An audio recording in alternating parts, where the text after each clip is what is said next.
Photograph source, Senate Democrats, CC by 2.0. A new poll shows that support for former Vice President Joe Biden is falling. The survey, produced by Monmouth University, shows Biden dropping from 32% amongst Democratic and Democratic-leaning voters in June, when Monmouth produced its last poll, to below 19% now. The stats, meanwhile, place Biden's two progressive competitors, Bernie Sanders and Elizabeth Warren, ahead at 20% each. It seems almost certain, therefore, that if one of them were to drop out and endorse the other, it would propel the remaining candidate well above Biden and into clear frontrunner status. Given what is at stake, it is imperative that one of them do so. The prospect of 4 more years of the reality TV conman buffoon in the White House risks not only a completely breakdown in functioning government, it would also embolden him to turn his second administration into an authoritarian one. He has already said that he might stay longer, if his base demand that he do so. In July, an administration aide said during an interview with Fox News that Trump told White House staff that he is not going to be beholden to courts anymore. These are clear signs of an authoritarian fascist in the making. There will surely be those who claim that Warren represents the better choice. There will be those who claim that her affirmation that she is a capitalist will avoid alienating swaths of middle America for whom the S-word still evokes a visceral aversion due to the lingering success of Cold War-era Red Scare propaganda. There will be those who claim that she is more policy-savvy than Sanders, given her background as an academic and consumer rights advocate. And, sadly, there will be those who take the gender sectarian line that the fact that a female president is overdue, which it certainly is, ought to eclipse all other considerations or even override what would otherwise disqualify her from support from genuine progressives, as undoubtedly was the case with Hillary Clinton. 1. Warren isn't that progressive. Warren likes to flaunt her progressive credentials and her ability to implement them with her wonkish knowledge and record in the Senate. Reality, however, is that her policies aren't nearly as progressive as Sanders are. And worse still, she has already shown a willingness to water down her proposals in the event that she win the presidency. For instance, in a recent New York Times survey, Warren responded to a question about Medicare for All by stating, "There are a lot of different ways to get there. Medicare for All has a lot of different paths." In other words, she is not in principle committed to a full-blown public system that would eliminate the power of the private insurance industry. As has been shown by extensive research, only by taking these profit-seeking entities out of the equation can cost be effectively brought down. Yet, clearly she cannot bring herself to rule out an incremental approach favored by Biden and other establishment Democrats. 2. Sanders is better on foreign policy. On foreign policy, perhaps the most crucial issue of our time, Bernie Sanders has been a consistent critic of ill-considered U.S. military interventions and has been at the forefront of opposing them in Congress. He opposed the Iraq War when he was Vermont's sole representative in the House of Representatives. In the Senate he was the lead sponsor of the historic resolution that invoked the War Powers Act to enable Congress to withdraw U.S. support for the Saudi-led war in Yemen. Far from moving to the center in an effort to court the middle ground, Sanders has actually been moving to the left on the issue throughout the current Democratic primary campaign. In June 2019, he stated, "We have got to stop endless wars. We have to cut military spending." Crucially, he has indicated that the only way to bring down military spending is by confronting the system of private interests that keeps it so high in the first place. In May 2019, he said, "We need to take on the military-industrial complex." He added, "And we say to the military-industrial complex that we will not continue to spend $700 billion a year on the military." Here, he is indicating that he is aware of the reasons for the ever-increasing U.S. military budget, the acquisition of unwarranted influence by the arms industry that Dwight Eisenhower warned about in 1961. Elizabeth Warren, on the other hand, voted in favor of the most recent defense bill in 2017 that Sanders pointed out will raise military spending to a record $700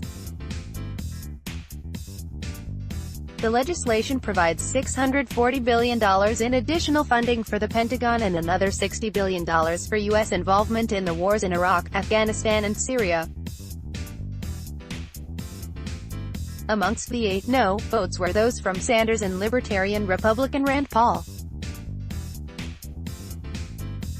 Her decision was no doubt influenced by the fact that Massachusetts, the state she represents in the Senate, employs around 100,000 people in armaments factories and other industries that supply the military. To be sure, not wanting to put people out of work is a noble instinct, but it also signals that she is willing to be a cog in the very system that keeps military spending high and incentivizes U.S. involvement in foreign conflicts.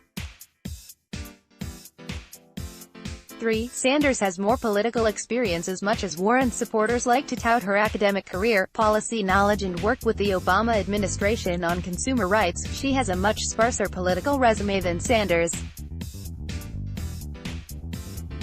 Whereas Warren hasn't even completed her first term in the U.S. Senate, Sanders has been in Congress for close to 3 decades, between 1991 and 2007 as Vermont's member of the House of Representatives and from 2007 to the present as one of its 2 senators.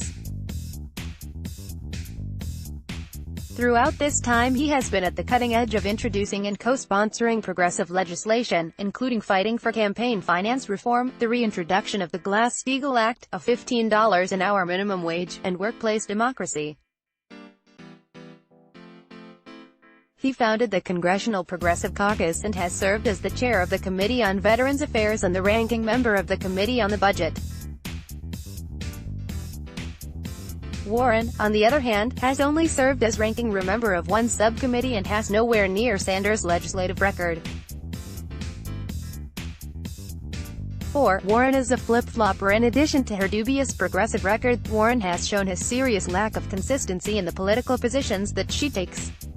In addition to the aforementioned flip-flopping on Medicare for All, she has also changed her position on a number of other issues. On so-called school choice, Warren did a complete 180 on the issue between the early 2000s and her bid for the Democratic nomination. In her book The Two-Income Trap, published in 2003, she argued in favor of a school voucher-type system. But when a ballot measure to promote school choice, titled Question 2, came along in Massachusetts, she declared her opposition to the idea. In archetypal politician equivocation, she stated, "But after hearing more from both sides, I am very concerned about what this specific proposal means for hundreds of thousands of children across our Commonwealth." Similarly, in March 2019, Warren said that she wanted to break up the big tech monopolies like Amazon and Facebook, one of many policy proposals she has copied from Sanders. But a look into her record shows that just months earlier she had expressed enthusiasm about Amazon setting up shop in Boston, the capital city of her home state, saying that the company's plans to locate there would have been a good opportunity for Amazon. Her tendency to change position is not confined to specific policy issues, however. She has, in fact, changed not only her party affiliation, but was a committed right-winger well into her middle age. She was a member of the Republican Party until she was 47 years old and even described herself as a die-hard conservative during the 1960s, 1970s and 1980s. Keep in mind that during the first of these 2 decades the Vietnam War was raging across Indochina, and during the 80s Ronald Reagan was funding proxy wars in Central America via right-wing terror groups such as the Nicaraguan Contras.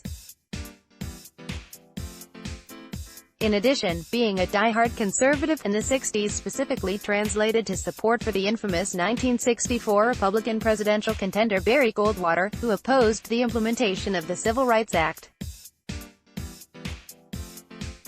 5. Sanders created the current context. All of the above issues, however damning they are of Warren's record and character, pale in comparison to the contextual circumstances in which she entered the Democratic primary race.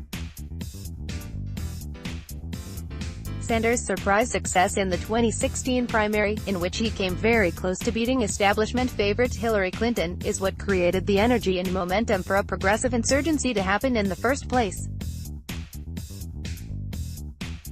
It was Sanders who brought issues like universal health care, free public college tuition and taking on Wall Street into the political mainstream and created a mass movement to get a genuine progressive into the general election contest for the first time in decades. The term, riding on the coattails, doesn't come close to describing what Warren has done with her presidential bid. By entering the race for the party's 2020 nomination, she is lazily strolling through a door that Sanders spent long, strenuous years prying open.